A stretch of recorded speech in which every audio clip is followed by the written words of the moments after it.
Tuhan Yesus bertanya kepada orang lumpuh itu, "Maukah engkau sembuh?" "Tuhan, tidak ada orang menurunkan aku ke kolam itu." Dan mujizat Tuhan itu sungguh nyata. Sahabatku, saudaraku yang terkasih, kita bertemu kembali hari ini dan salam damai Kristus. Semoga hari ini kita semua dalam keadaan sehat walafiat rohani, jasmani, jiwa dan badan kita. Seandainya ada yang sakit, saya ajak kita, marilah kita bersatu hati, kita berdoa untuk mereka, baik yang sedang sakit semoga dipulihkan, disembuhkan, dan yang sedang dalam keadaan masalah di dalam keluarga semoga Tuhan memberi jalan keluar. Baik, hari ini kembali saya mengajak kita bersama-sama untuk merenungkan firman Tuhan yang akan kita ambil dari bacaan Injil liturgi hari ini, yaitu dari Injil Yohanes bab 5 ayat 1 sampai dengan 16. Kita dahului dengan tanda kemenangan kita dan doa. Dalam nama Bapa dan Putra dan Roh Kudus. Amin. Datanglah ya Roh Kudus, penuhilah hati umatmu dan nyalakanlah di dalamnya api cintamu. Utuslah rohmu, maka semuanya akan dijadikan lagi dan engkau akan membarui muka bumi.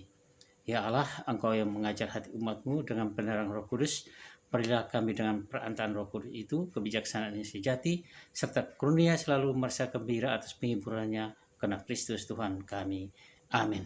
Dalam nama Bapa dan Putra dan Roh Kudus. Amin. Mari kita renung dan belajar bersama. Pada hari raya orang Yahudi, Yesus berangkat ke Yerusalem. Di Yerusalem, dekat pintu gerbang domba, ada sebuah kolam yang dalam bahasa Ibrani disebut Bethesda. Serambinya ada 5, dan di serambi-serambi itu berbaring sejumlah besar orang sakit. Ada di situ seorang yang sudah 38 tahun lamanya sakit. Ketika Yesus melihat orang itu berbaring di sana, dan karena ia tahu bahwa ia telah lama dalam keadaan itu, berkatalah ia kepadanya, "Maukah engkau sembuh?" Jawab orang sakit itu kepadanya, "Tuhan, tidak ada orang yang menurunkan aku ke dalam kolam ini, sebab airnya mulai goncang, dan sementara aku sendiri menuju kolam itu, orang lain sudah turun mendahului aku." Kata Yesus kepadanya, "Bangunlah, angkatlah tilammu, dan berjalanlah." Dan pada saat itu juga sembuhlah orang itu, lalu ia mengangkat tilamnya dan berjalan. Tetapi hari itu hari Sabat. Karena itu orang-orang Yahudi berkata kepada orang yang baru sembuh itu, "Hari ini hari Sabat, dan tidak boleh engkau memikul tilammu." Akan tetapi ia menjawab mereka, "Orang yang telah menyembuhkan aku, dia yang mengatakan kepadaku, 'Angkatlah tilammu dan berjalanlah.'" Mereka bertanya kepadanya, "Siapakah orang itu yang berkata kepadamu, 'Angkatlah tilammu dan berjalanlah'?" Tetapi orang baru sembuh itu tidak tahu siapa orang itu, sebab Yesus telah menghilang ke tengah-tengah orang banyak di tempat itu. Kemudian ketika bertemu dengan dia dalam bait Allah, Yesus lalu berkata kepadanya, "Engkau telah sembuh, jangan berbuat dosa lagi, supaya padamu jangan terjadi yang lebih buruk." Orang itu keluar lalu menceritakan kepada orang-orang Yahudi bahwa Yesuslah yang telah menyembuhkan dia. Dan karena itu orang-orang Yahudi berusaha menganiaya Yesus, karena ia melakukan hal-hal itu pada hari Sabat. Demikianlah sabda Tuhan, terpujilah. Pengharapan itu hanya ada di dalam diri Yesus Kristus. Sahabatku, saudaraku yang terkasih di dalam Kristus. Seseorang yang percaya bahwa di luar kekuatan manusia ada satu kekuatan supranatural, ada satu kekuatan ilahi. Maka ketika kekuatan atau kemampuan manusiawinya tidak sanggup mengatasi masalah-masalah di dalam hidupnya, ia akan menaruh pengharapan sebuah kekuatan yang demikian pun sebagai seorang murid Kristus akan selalu menaruh pengharapan kepada Sang Penciptanya. terutama pengharapan akan sebuah kehidupan kekal yang telah dijanjikan Allah sejak saat ketika kejatuhan manusia pertama di Taman Firdaus oleh karena memakan buah yang terlarang. Janji Allah akan pembebasan manusia dari kematian kekal oleh pemberontakan Adam di Taman Firdaus terpenuhi di dalam diri Sang Inkarnasi, Sang Mesias, Yesus Kristus. Hanya melalui Yesus Kristuslah manusia menaruh, sebagaimana kita melihat dalam bacaan Injil. Sahabatku, saudaraku yang terkasih di dalam Kristus. Injil hari ini menceritakan ada seorang yang sudah selama 38 tahun terus berjuang untuk sembuh dari sakit lumpuhnya. Dengan cara ia mengharapkan ia bisa masuk ke dalam guncangan air di dalam kolam Bethesda atau Bet Hasda, yang artinya bahwa rumah berkat atau rumah belas kasih. Kita melihat bahwa di mana-mana juga ada nama Bethesda, baik rumah makan maupun rumah sakit. Pengharapan si lumpuh selama 38 tahun itu berdasarkan ada keyakinan pada zaman Yesus bahwa seorang malaikat kadang-kadang datang menggoncangkan air kolam. Goncangan air kolam itu menurut kepercayaan mereka akan membawa kesembuhan segala macam penyakit. Karena itu kolam Bethesda saat itu menjadi rebutan orang. Orang berlomba-lomba untuk mendapatkan goncangan air kolam itu. Dan kalau boleh kita katakan dengan sistem siapa cepat dia dapat. Maka si lumpuh ini sampai 38 tahun dia selalu tertinggal. Sudah didahului oleh orang lumpuh yang berjuang selama 38 tahun ini tidak pernah mendapatkan kesempatan untuk masuk ke dalam kolam itu karena tidak ada yang menolong dia. Kita bisa bayangkan bagaimana sulitnya dia untuk mendapatkan kesembuhan. Kita juga bisa membayangkan bagaimana kesetiaannya dia, kesabarannya, serta besar pengharapannya akan kesembuhannya yang dia tunggu, yang dia jalani selama 38 tahun. Tetapi pengharapan, kesabarannya, kesetiaannya menunggu selama 38 tahun itu tidak sia-sia. Karena saat ini seorang anak tukang kayu miskin dari kota Nazaret yang kecil berdiri di hadapannya sambil memandang dan menaruh belas kasihan atas penderitaannya. Dialah Yesus dari Nazaret. Yesus mengetahui betul penderitaan dan keinginan orang lumpuh itu. Sambil menatap si lumpuh itu, Yesus bertanya, "Maukah kau sembuh?" Pertanyaan Yesus itu dijawab dengan pola pikir lamanya, bahwa hanya dengan goncangan air kolam itu, ia bisa sembuh. Lalu ia menjawab pertanyaan Yesus, "Tuhan, tidak ada orang yang menurunkan aku ke dalam kolam itu, sebab airnya mulai goncang dan sementara aku menuju kolam itu, orang lain sudah turun mendahului aku." Sekali lagi, karena dia percaya bahwa ia sembuh hanya dengan goncangan air dalam kolam itu. Jawaban ini juga merupakan sebuah ratapan, sebuah rintihan hati seorang yang tak berdaya selama 38 tahun ini. Yesus tahu bahwa orang itu tidak bisa menangkap makna pertanyaannya. Lalu Yesus bersabda, "Bangunlah, angkatlah tilammu, dan berjalanlah." Seketika itu juga orang itu sembuh. Ia berdiri dan mengangkat tilamnya lalu berjalan.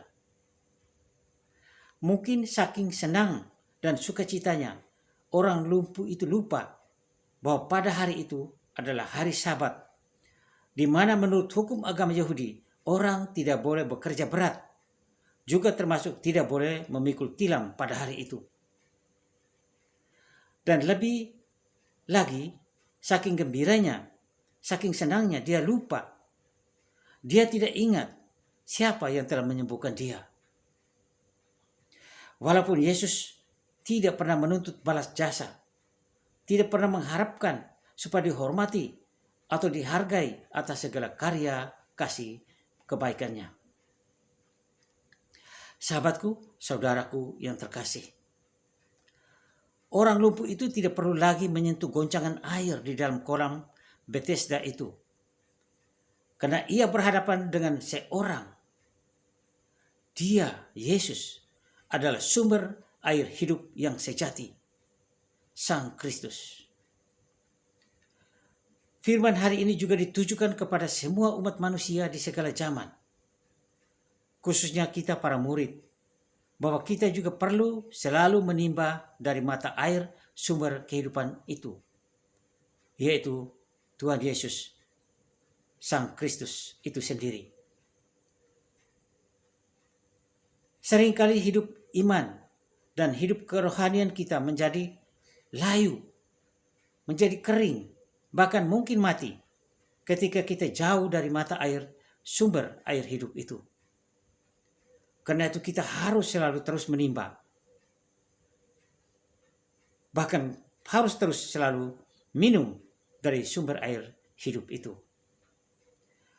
Jangan lupa, jangan bosan-bosan menimba air kehidupan itu, yaitu dengan melalui membaca firman, merenungkan firman Tuhan, melaksanakan kegiatan-kegiatan dan aktivitas rohania, aktivitas gereja, aktivitas sakramen Ekaristi Kudus. Lebih-lebih lagi, kita tidak pernah lalai menjalankan perintah dan hukum Tuhan yang sangat terkenal, yaitu hukum cinta kasih. Lalu kita pasti menemukan sumber air, mata air abadi itu, dan memperoleh hidup damai sejahtera, hidup abadi. Tidak lupa pula hari ini, Injil juga mengingatkan kita untuk memiliki dan menumbuhkan sikap hidup peduli terhadap orang lain yang membutuhkan kehadiran dan pertolongan kita, terutama bagi mereka yang hidupnya selalu menaruh pengharapan dari orang lain. Mereka yang tidak punya power, mereka tidak punya kuasa, mereka yang tidak punya harta, mereka yang tersingkir, mereka yang miskin dan papa, mereka yang menderita.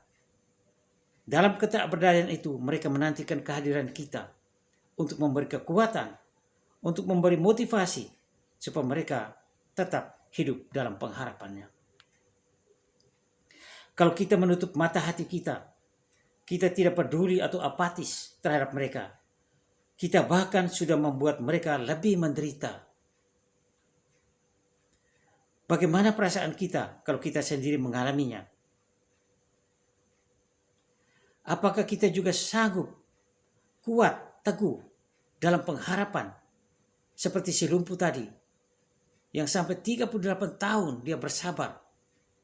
Atau kita malahan frustasi, patah hati, hidup stres, bahkan mungkin bunuh diri? Silakan kita menjawab sendiri-sendiri. Silakan kita merenungkan dan merefleksikan hidup kita.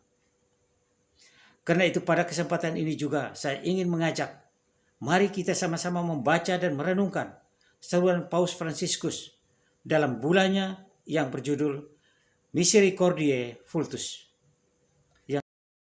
Janganlah kita jatuh ke dalam ketidakpedulian yang memalukan atau rutinitas yang monoton yang mencegah kita untuk menemukan apa yang benar. Mari kita menangkal sinisme yang merusak. Mari kita membuka mata kita dan melihat penderitaan dunia, luka-luka saudara dan yang diingkari martabat mereka, dan mari kita menyadari bahwa kita didorong untuk mengindahkan jeritan mereka dengan pertolongan. Semoga kita menjangkau mereka dan mendukung mereka sehingga mereka dapat merasakan kehangatan, merasakan kehadiran kita, persahabatan kita, dan persaudaraan. Semoga jeritan mereka menjadi jeritan kita, dan bersama-sama semoga kita mendobrak hambatan-hambatan ketidakpedulian yang terus sering paling menguasai, serta topeng kemunafikan dan kita dalam Misericordiae Vultus nomor 15. Sahabatku, saudaraku yang terkasih di dalam Kristus, Yesus Sang Inkarnasi Sabda, Yesus Sang, Dia adalah harapan pemenuhan janji keselamatan kita. Dia adalah mata air sumber kehidupan sejati. Hanya Dia kita beroleh hidup kekal, kita beroleh hidup damai sejahtera abadi di surga. Tanpa Dia, kita akan tetap menjadi lumpuh, tidak berdaya, sebagaimana si lumpuh selama 38 tahun tanpa bantuan Yesus dia menderita. Tanpa Yesus tidak ada kehidupan abadi. Demikianlah renungan kita malam ini. Marilah kita tutup dengan berdoa. Ya Bapa, utuslah Roh Kudus untuk membuka hati kami supaya kami dapat melihat penderitaan dan jeritan sesama kami, dan kami berani membantu dan untuk meringankan beban hidup mereka. Karena Kristus Tuhan kami. Amin. Kemuliaan kepada Bapa dan Putra dan Roh Kudus, seperti pada permulaan, sekarang, selalu, dan sepanjang segala abad. Amin. Terpujilah keluarga kudus Nazaret, Tuhan Yesus, Bunda Maria dan Santo Yosef, sekarang dan selama-lamanya. Semoga Tuhan Yesus Kristus selalu memberkati kita semua. Dalam nama Bapa dan Putra dan Roh Kudus. Amin. Salve, damai Kristus selalu beserta kita.